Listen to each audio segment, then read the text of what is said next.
Okay. All right. I'll call the meeting to order then so we can be efficient with everybody's time. And at 11 a.m., roll call, Liz. All right. Secretary Halverson? Here. Thank you. Vice Chairman Harrigan is absent. Member Holmes? Here.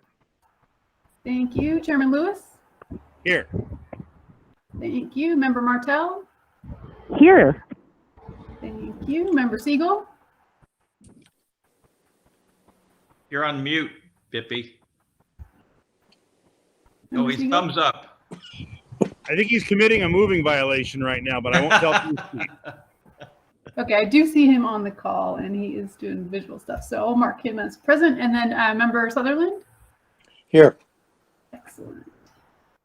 Okay, we do have a quorum. Okay, thank you. At this time, I'd ask, are there modifications to the agenda? Seeing none, I'll ask for a motion to approve the agenda. So Halverson. make a motion. I'll second. Second. Moved, Holmes, second, Halverson. Thank you. All those in favor say aye. Aye. Aye. Aye. Opposed? Okay, thank you. The agenda is approved. Now moving to public comment. This is the time and place for the public to comment on items on the agenda. This is a special meeting, so the time and place for members of the public to comment on items on the agenda. Are there any members of the public who would wish to speak? Okay. Chairman Lewis, this is Steve Siegel. I would like to comment that I'm no longer committing a moving violation. Thank you, sir. Do we have any written comment that was submitted? Nope, nothing in the chat and nothing via email at this time. Okay, well then I will close public comment. I appreciate Board Member Siegel's confession. Thank you. I'm glad you're safe. All right, moving on to item 3.1. This is AB 361, our open meetings and teleconferences determination. This is required by state law every 30 days. You can see the item on the screen. Are there any other reports necessary? I think we're familiar with this. Okay, then I would ask the board to find it appropriate to continue 361, find that we have a determination to meet virtually. A motion to be so moved by who? Siegel. Siegel, thank you. Second by Halverson. Any further discussion? Yes. Yeah, all those in favor say aye. Aye. Aye. Aye. Opposed? Okay, thank you. And that brings us to our next discussion on 3.2, and I will try and be as sensitive as possible about this. So we last spoke about the board coming together for formal strategic planning and for our board meeting in January, because I know that we're looking to get together and that's healthy for us. However, I also know that some of our board members are only able to travel in Southern California. And so we looked about moving to a Southern California destination, potentially in the Coachella Valley area. So that was our last discussion. However, we have learned that because we meet in a virtual environment, meetings need to stay virtual. Now, you can have board members present in for a variety of areas, whether they're at their home or in a cafe, or as long as they're present in the virtual environment, and members of the public can interact and talk as we are doing this very moment. And so I think, Jana, I'm going to ask you to carefully kind of have this discussion. The question is, there is still value, I think, to board members being together in some form or another socially for connection, but we cannot be together for the meeting. It's very clear that there needs to be a virtual meeting and we're in separate places. And so I think we wanted to see if there was any interest from the board in still trying to travel some semblance of us to the Coachella Valley, even though our meeting would be virtual. I'm interested. The staff will be there for an administrative retreat, which is something they need to do as they prepare for our strategic planning. They will be there earlier in that week, so I'll be connecting with them at the end of it.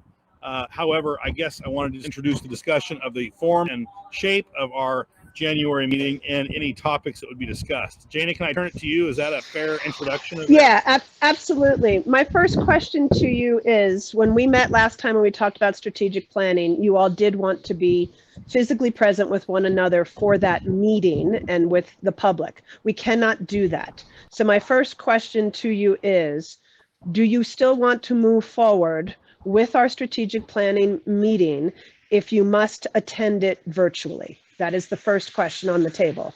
We don't need to talk about anything social or anything else. Just, do you want to do strategic planning if our meeting must be virtual? So I'll start. I mean, we don't have an have an alternative, do we? I mean, I don't know what else we would do. We don't, but we don't have to do strategic planning is one possibility, although it's been years since we've been able to do that. I think we really need to sit and reflect on where we are and kind of how we've come through to this point.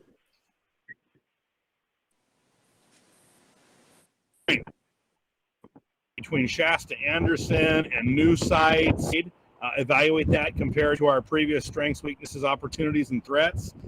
I think the staff having time to actually really prepare a snapshot of where the school is as far as attendance and student performance and facilities and present.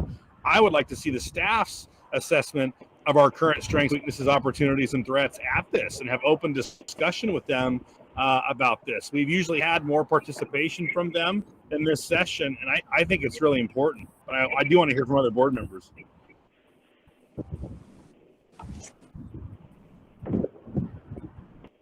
Other board members? I would just say that I think we do need to have strategic planning sessions. I'm still unclear as the reasons why we can't meet in person, but I guess we don't have a lot of time to discuss that. So I would say we find a way to do it, and whatever the rules are, we'll follow the rules. Well, Steve, because a majority of us can't get together to meet because of travel restrictions and other things. And so because of that, and because of the determination of individual safety, that's why we're meeting virtually. You can't have it both ways. That's what the attorney said. So that's why. Correct.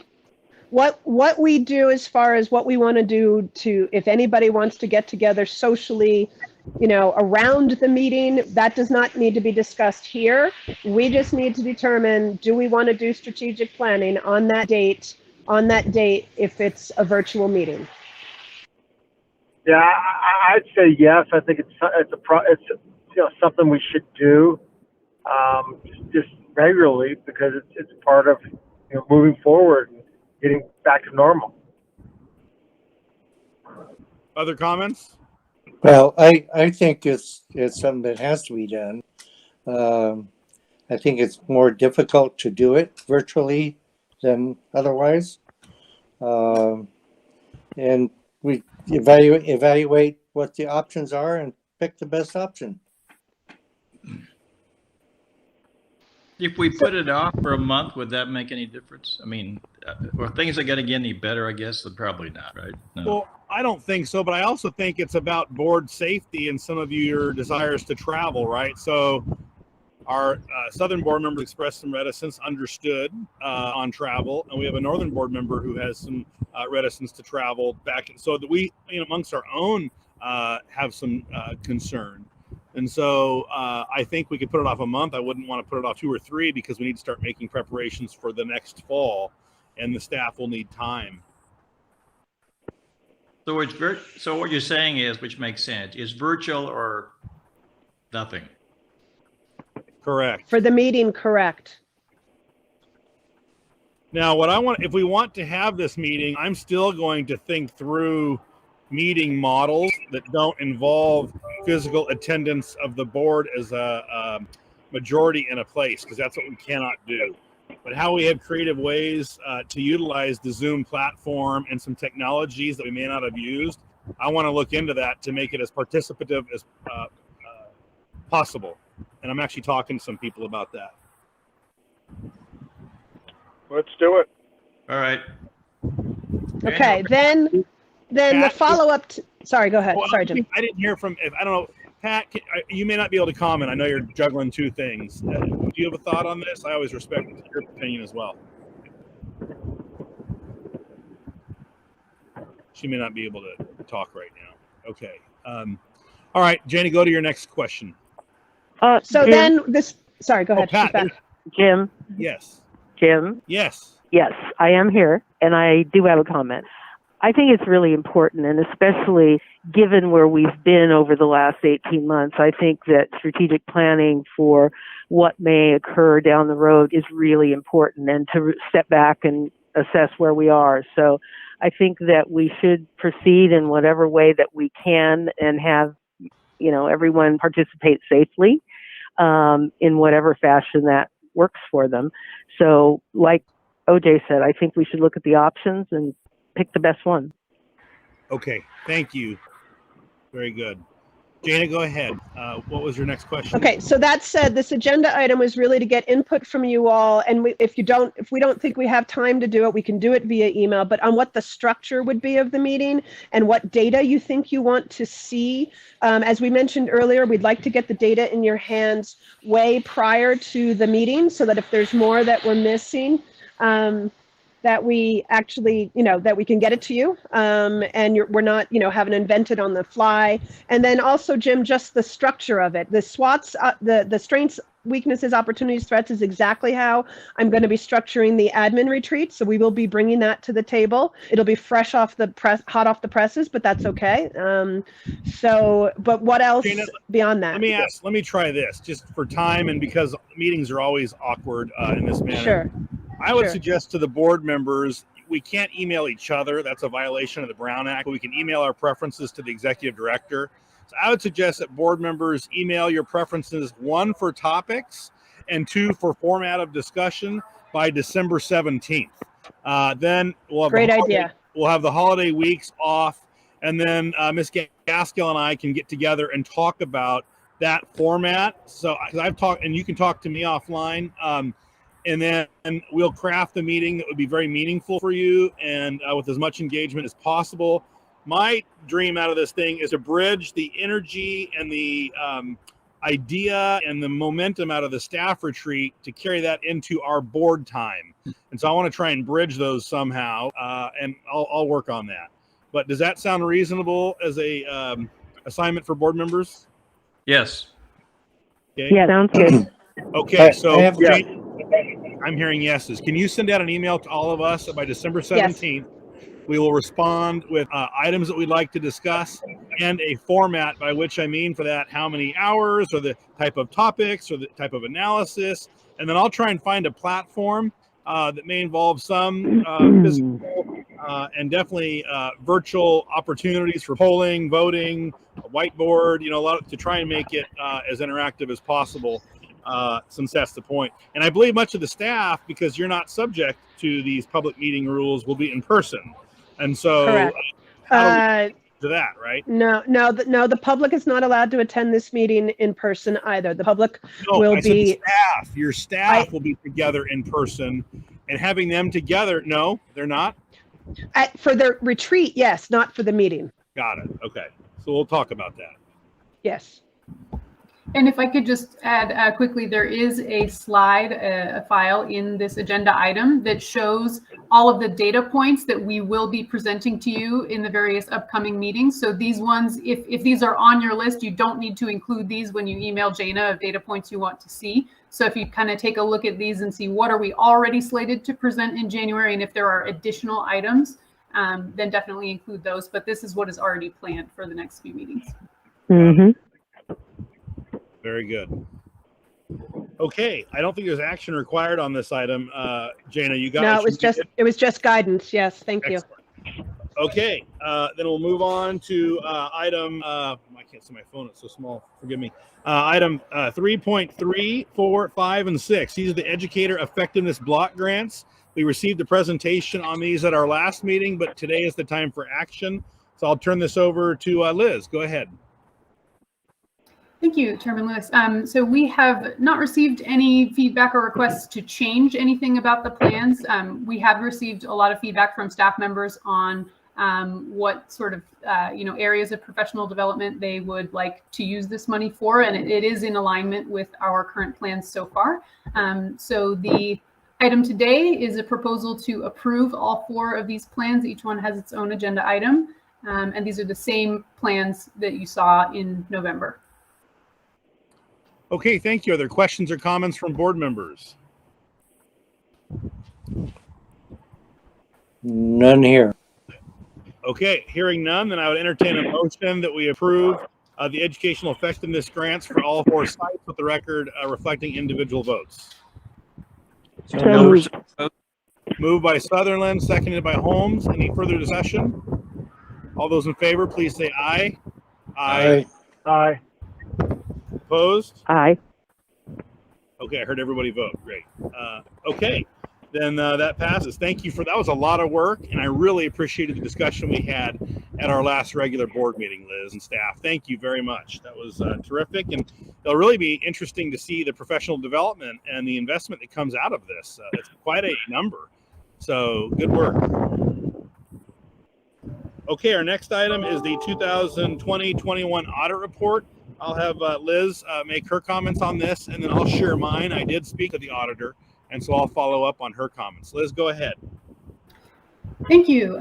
So this is a big triumphant moment. We have our audit report. We have it before the traditional deadline, and there are no findings or evidence of non-compliance or anything like that that was noted in the audit report, which is great. So it is a clean audit report. Just to note, as you all mentioned, it is our first year with the new auditor, so things are always a little bit more time consuming as they become familiar with our organization. There were definitely a few things that they test and analyze differently from our previous auditors. So there definitely were items that we have kind of taken their advice and to heart, and we'll be doing things a little bit differently in a few fronts, partially also just due to different changes in the accounting guidelines and standards. All right, I want to interrupt. Yes. Interrupt, Liz. Yep. To have a new auditor and no findings, what are you, a miracle worker? That never happened. I mean, never. They always find something to prove they're worth it. Agreed. So whatever you're doing, you got them on drugs, whatever it is, keep it up. Way to go. We're being recorded. Don't say that, sir, please. Well, Hear, hear. So as I said, we did have some, good discussions about things that, there are always room for improvement. And, so they did find some things that they, made some suggestions and things like that. And it was a very productive audit, but I'm very pleased, as you sound to be as well. No findings, no material weaknesses or deficiencies. So there are. Oh, go ahead. I was just going to say there are our audit adjustments this year are a little bit larger than usual, primarily due to a change in how we'll be coding how the facilities leases hit the financials. So in the audit report, we do have audit adjustments as we do every year, but they're a little bit larger this year just due to that change, which is kind of significant because the overall cost of facilities leases is pretty large. So I want to add, not that it needs to be said, but I want to say it on the record that one of the things as a CEO, whenever I meet with auditors in my real life or in this situation as chairman, our staff was very forthcoming, very excellent in their record keeping, and they're working through EdTech as well, did a great job.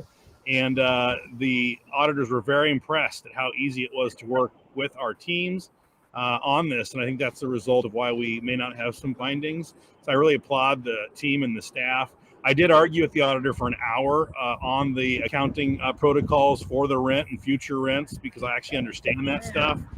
We didn't get it. I was wondering about that. I was wondering about that. Oh, too. yeah, I don't know. We wrestled for a while and we just agreed to disagree, but I'm proud of the staff and the efforts, and I would move approval of the audit. I second Halverson. Any further discussion? Oh, Liz, I had one question. Our fund balance just dipped a little bit. Is that correct? Yes. About 50,000 or some number like that. Yep, and that is primarily due to those facilities leases accounting changes. Okay. Yep. And Okay. Did I do have a question. Did the auditors have anything to say about the Riverside second set of books that we're keeping? Or are we still keeping those second set of books? Yes, so we did have a conversation about the fact that we have to utilize two different financial systems. They were very sympathetic to us in the amount of extra work that it does cause. But from what they saw, they said they didn't find any issues with the way that we're doing it. Thank you, Liz. Good question. Thank you. Other questions before we vote? There's a motion and a second. Okay, hearing none, I'll call the question. All those in favor say aye. Aye. Aye. Opposed? Okay, thank you. Great work, Liz and team. I mean, that really is incredible. I think Board Member Halverson said it best. We'll move on to our last item. The next 4 items are on interim budget reports for our sites. Liz, go ahead. All right, so these are due December 15th every year. We have our first interim budget reports all prepared. It reflects year-to-date financials and an updated forecast based on those actual expenses through October 31st. And so far, everything looks good. All 4 sites are noting a positive certification, meaning that we expect to meet our financial obligations for the next, for this year and the subsequent 2 years. One thing I would just like to note is that we did finally receive our Ppp Forgiveness, and the way that hits the books, it shows up, kind of as on the revenue side, because the liability has been wiped out essentially. So even though we received the funds in the previous fiscal year, the revenue side of it is showing up or will show up in this fiscal year. So that is why the operating incomes and fund balance is one of the primary drivers in the significant changes from the original adopted budget. Makes sense. Other questions about these? No, I have one question. Is you talked about the future years. This has been kind of a strange for 2 years of financially. Maybe a little more information. What it looks like next year and the year after. We had all these all incomes, and maybe in some cases it helped a lot. But is there an issue going forward about one-time money? But it's not going to be there the following year. So how are we impacted by that? I mean, could it cause an issue of some sort because of that? I mean, we got money we're going to get once, but not see it again. So, there could be a downside to that too. So looking at the next couple of years, all the interim does deal with it. Thoughts about that process. Yes, and many of the one-time funding sources that are reflected currently do span all of the years listed in the interim budget report. So for example, the ESSER 3 funds, that's one of our largest, quote unquote, one-time revenue sources. But those funds are allowed to be spent over several fiscal years. And so they actually show up, sort of evenly spaced over each year in this MYP. So each year has ESSER 3 funds listed in the revenue side.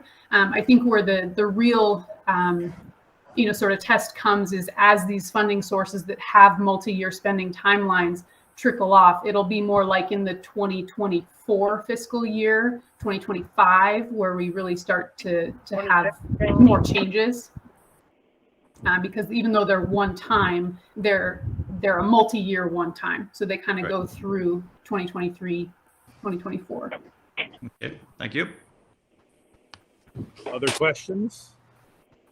Comments? Okay, hearing none then, it would be in order to approve the first interim budget reports for all 4 sites. So moved. Second. Who made the motion? Tom. Tom. Pat. Pat.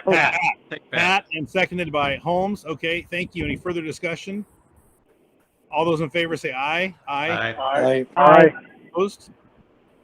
Okay, thank you. That they pass, and the record will reflect separate votes. Our next item is upcoming meetings. You can see we'll have a brief meeting on the 6th, more so for the AB 361.